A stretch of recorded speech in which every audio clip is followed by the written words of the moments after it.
Hi, I'm Jay from Launch Online. I'm going to be talking to you today at the Paid Social Show about anti-back for your social advertising.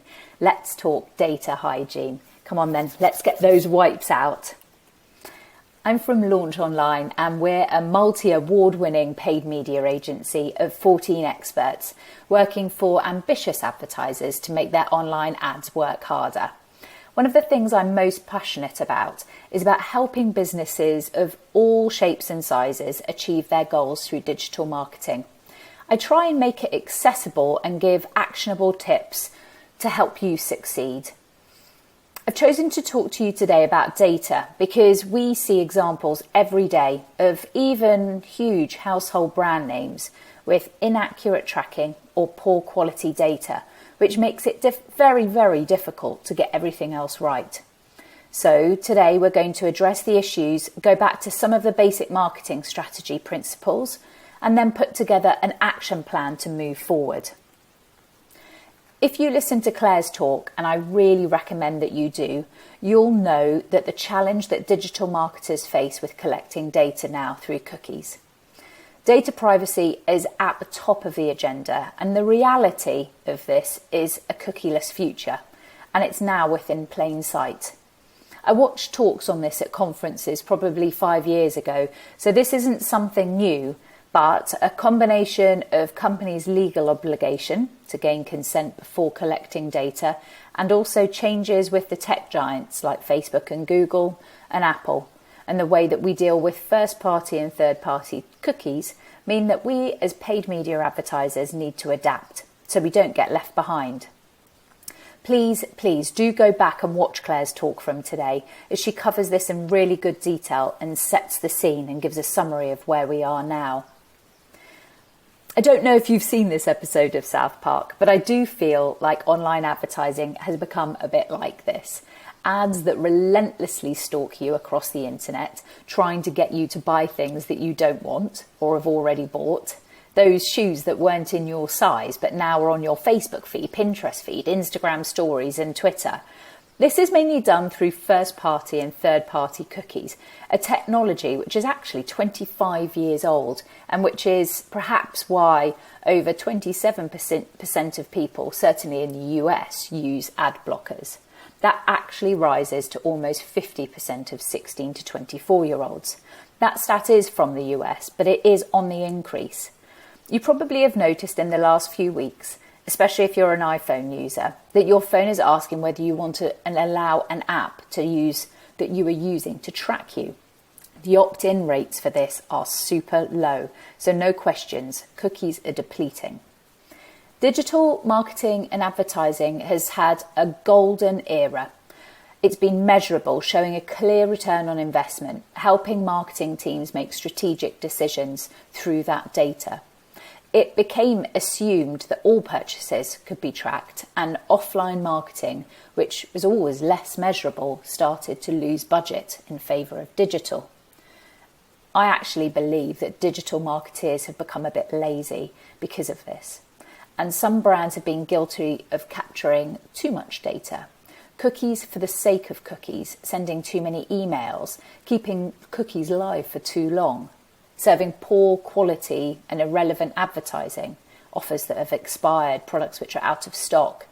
And consumers have definitely started to switch off, especially digital savvy Gen Z and millennial customers who understand what remarketing is.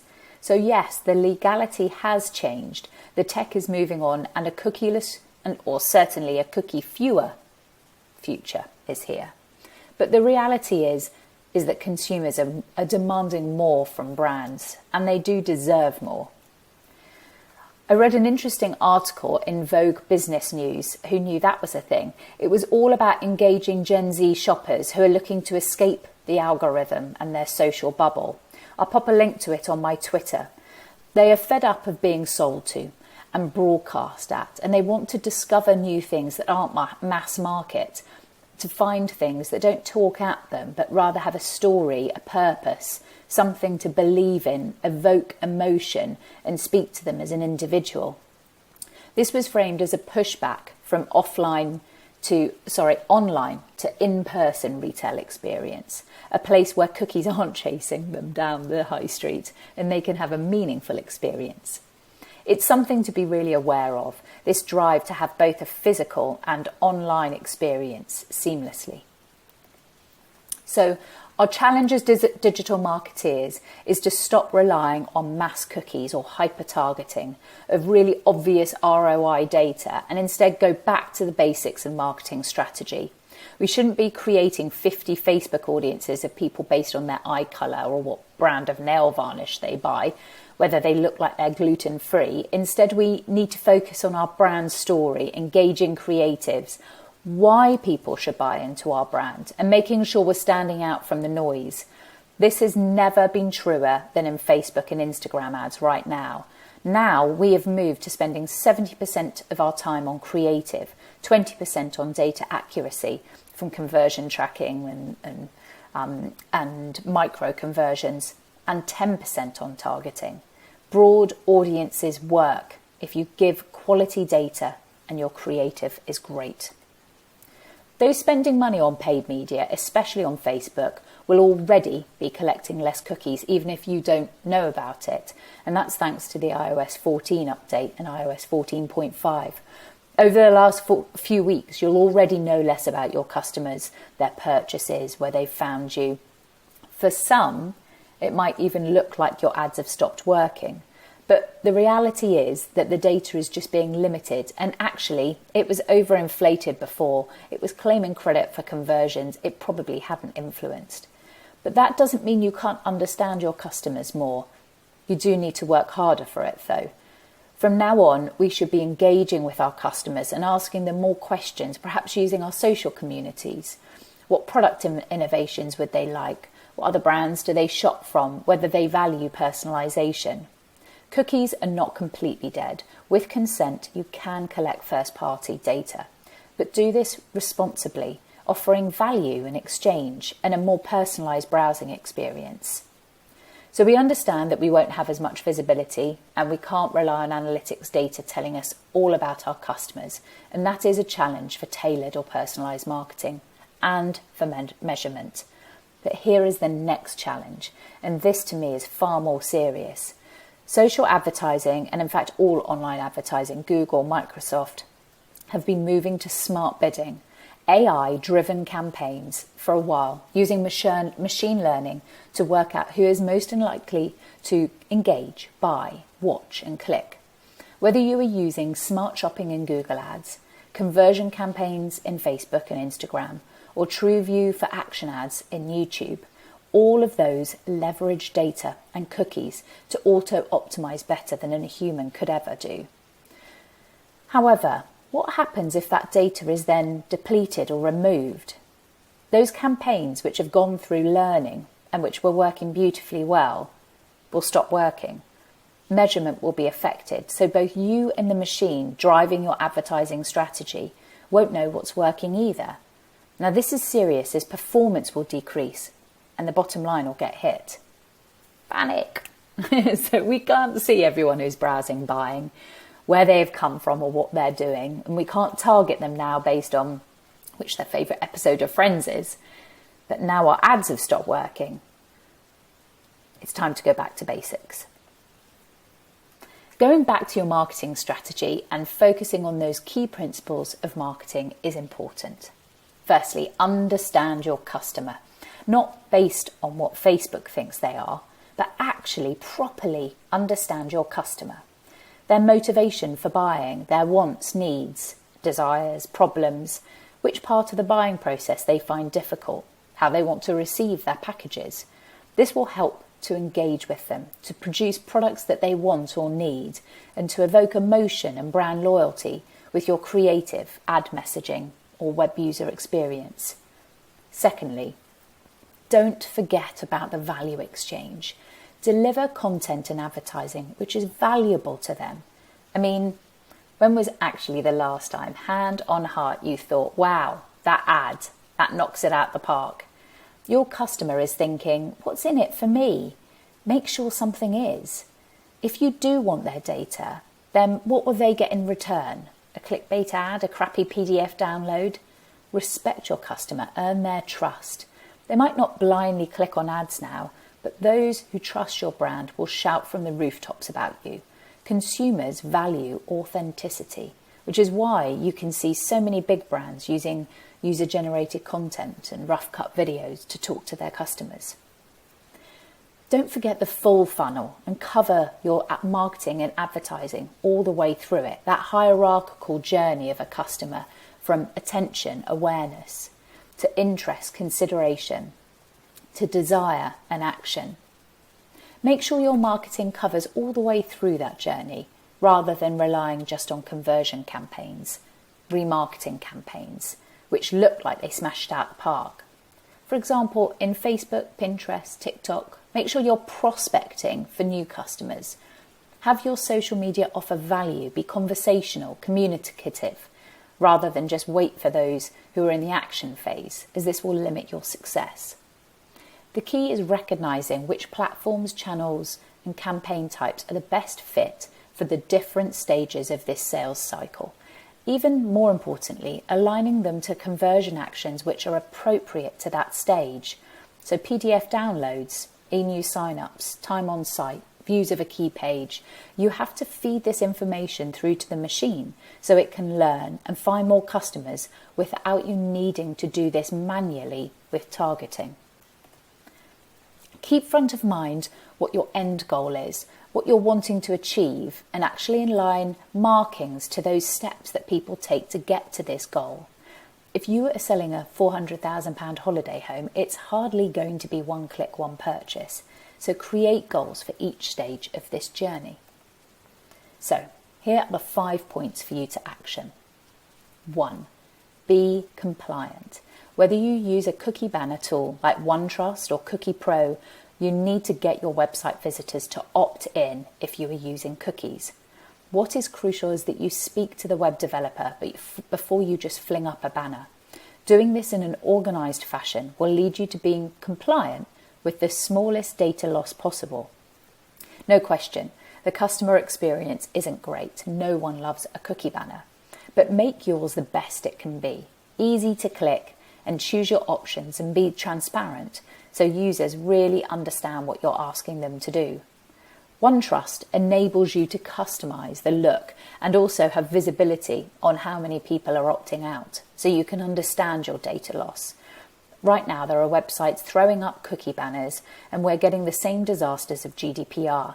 Remember, when every company CEO was emailing you, asking you to opt back into email lists? Don't repeat those mistakes. Don't ditch data altogether. Be compliant, but keep the data you can as you need it. Step 2. Do an audit of what you're currently tracking. Your audit needs to cover your analytics, for example, your Google Analytics, your advertising platforms, Facebook Pixel, Google Ads, any monitoring systems like Hotjar, which you probably haven't used in an age. All of this code has an impact on site speed, and as soon as I say core web vitals, this is Brighton SEO after all, you'll all know that site speed is important. Your code should be all tidied up and updated to the latest version and then neatly deployed using Google Tag Manager, which will also make your move over to Google Analytics 4, GA4, even easier.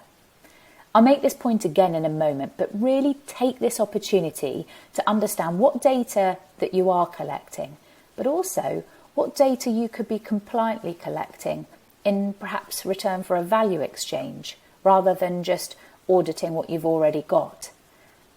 Even better, audit what your competitors are doing. Use Console or Chrome to look at their data layers, the cookies that they're collecting. You might just learn something. Look at the quality of your data hygiene.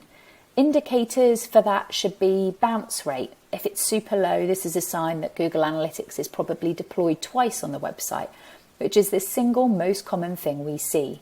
We've also seen everything from duplicate transactions, missing transactions, GA settings showing HTTP rather than HTTPS, PayPal or other payment gateways not excluded in referral exclusions, and then they take credit for 30% of the sales in the acquisition report. clicks being out of kilter with sessions because GA isn't deployed correctly. There's a lot of issues that can happen that can affect your data quality. So go back to the basics. Your GA was probably set up a few years ago. Audit it again and bring the settings up to the latest best practices. And also get GA4 deployed at the same time so you can be ready for that transition. Make sure the Facebook pixel is working properly and that you have ownership of it. This is super, super important. And that you've got it all neatly contained in Google Tag Manager, so each pixel can fire on the same conditions. If you have an advanced approach to data, you will also need to be ready to adapt your tracking for Google consent mode for those advertising with Google. And that will allow you to change your Google tracking code according to whether the user has opted in and to what cookies they have opted in. Be prepared, though, to spend some time on this, as the Google documentation hasn't quite caught up with the use cases yet. We have some experiments running right now, so follow us on the socials and we'll be reporting back there. Step 4 is auditing your conversions. Now, I think this is particularly crucial to leverage all advertising going forward from Facebook to YouTube. You need to do an audit of all the conversion actions on your website. Make sure these conversions are trackable through actions in Facebook, goals in Google Analytics. Perhaps add some micro conversions in to reflect that a user journey has gone from discovery through each step down to conversion. Everything from add to carts to view of a key page. Here's a top tip. For YouTube ads, you need to use Google Ads tracking code, not an imported goal from Google Analytics. And it needs a softer goal to get the best chance of collecting enough data to optimize YouTube for Action campaigns. Then they will fly. So often we get bogged down in that final step, the sale, the sign up, that we forget that 97% of your traffic, or thereabouts, doesn't convert. What more could you be learning about them? We need to feed the machine as much quality data as possible so it can see trends and signals and optimize accordingly. At Brighton SEO's Measure Fest, my colleague Michael Patton is speaking on the topic of conversions, big and small, how to use them all. I highly recommend that you watch. Step 5, and hopefully I've not lost you. This is the final step. Once all of those basics are sorted, this is when life gets really interesting. Now that you're compliant, you've got the basic pixels tracking the right conversions, you can start working on what other useful things you could be learning. At each stage of this user journey, you can be compliantly collecting useful data alongside intent and context to really understand more about how users are behaving on your website. Imagine it as a shop. Tesco spends a fortune deciding where exactly to put what type of produce, what point of sale offers. You can be taking what works out of the box with the Facebook pixel and Google Analytics and start to build on that data. For example, what products are added to a basket but rarely bought? Could that be highlighting a pricing issue? Looking at not just what has sold, but what potential revenue is lost. What items are bought most in conjunction with other items? It's called actionable data. The data layer is often the secret to success. Refusing to rely just on what is built in and comes as standard, and now instead you create insights that are bespoke to your audience, product or service, not only for your analysis, but to inform business decisions and then to feed back into machine learning. So fine, we've got less cookies, but actually we haven't lost all data. And while machine learning can take some of the manual tasks from humans of manual bidding, it's only as good as the quality of data we give it, which is in turn only limited by the creativity of the digital marketeers to come up with compliant ways to collect this data and use it to make better business decisions. Ultimately, though, it's our potential customer at the heart of this story, and going back to our marketing strategy rather than being lazy with cookie-based remarketing and full tracking It might mean that we all create better, more effective advertising campaigns after all. Thank you so much for listening.